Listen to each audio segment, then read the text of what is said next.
Alright guys, we're going to look at adjusting this rear derailleur. The first thing you want to check is the cable tension.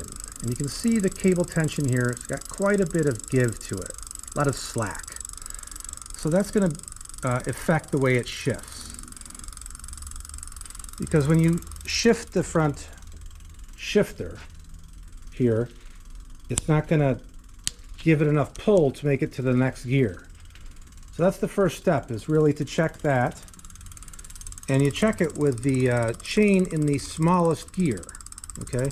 And that's where you pull the tension out, all right? And then once you pull the tension out, and it's fairly tense cable, has good tension on it, fair amount of tension, then you have these micro adjusters here to fine-tune the tension so that when you shift, it shifts perfectly up and down. So you would turn this screw in a counterclockwise motion to increase the tension on the cable, okay? So I'm gonna adjust this a little bit here. This is probably the sound you're gonna get when you're trying to wonder what's wrong with your bike. Kind of making that can't quite shift sound. Wants to shift but can't quite do it. I can make it a little worse by tightening that.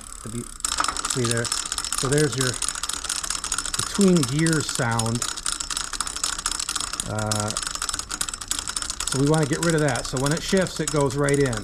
And you can almost do it right here. You just kind of put some more tension on it. It might just go by itself. Let's see.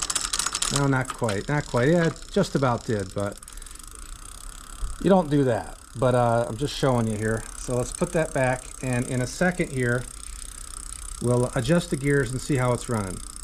These gears and see how they go. Nice in the bottom, no clicking sounds. One click it goes. Every click it goes. Okay, so the limit screws are adjusted fine. It's not stopping it from going to the top. It's not stopping it from going to the bottom. The tension is pretty good there. Not too tight, not too loose. You're getting good action on the shifter. So all you got to do here now basically is maybe put a little tri-flow on the chain. Never put any WD-40 on a chain unless it's designed for chains specifically. It'll pick up a lot of dirt and grime and be bad for your bike. So slow. And you'd want to cut the frayed cable here off and put a nice crimp on it. Maybe clean up the derailleur a little bit. All right, and you should be good to go for a little while. All right, guys. See you around.